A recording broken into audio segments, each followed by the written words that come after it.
ব্লগে আপনাকে স্বাগতম। আমি আবার একটা মিনি ব্লগ এসেছি।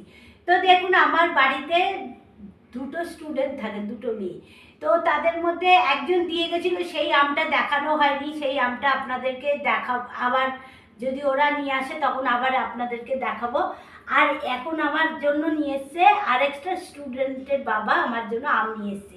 তো এইটা হচ্ছে আম্রপালি আম, আর এইটা হচ্ছে গাছ পাকা আম। কারা কারা খেতে ভালোবাসেন আপনারা বলবেন কিন্তু। এই দেখুন গাছ পাকা আম, এত বড় বড় হিমসাগর আম। আর আম্রপালি আম এমনিতে তো খুব সুস্বাদু আম, আমি জানি।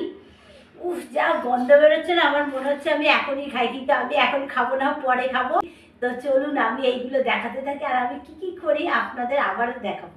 তো ফ্রেন্ড, সন্ধ্যাবেলায় এসছি আবার।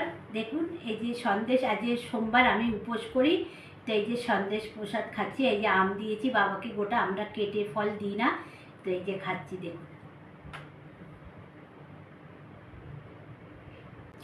সন্দেশটা না খুব দারুণ খেতে। তো ভিডিওটা এই পর্যন্ত, ভালো লাগলে লাইক শেয়ার সাবস্ক্রাইবারটা করে দেবেন কিন্তু। এক্সকিউজ মি প্লিজ, সাবস্ক্রাইবারটা করে দেবেন কিন্তু। টাটা।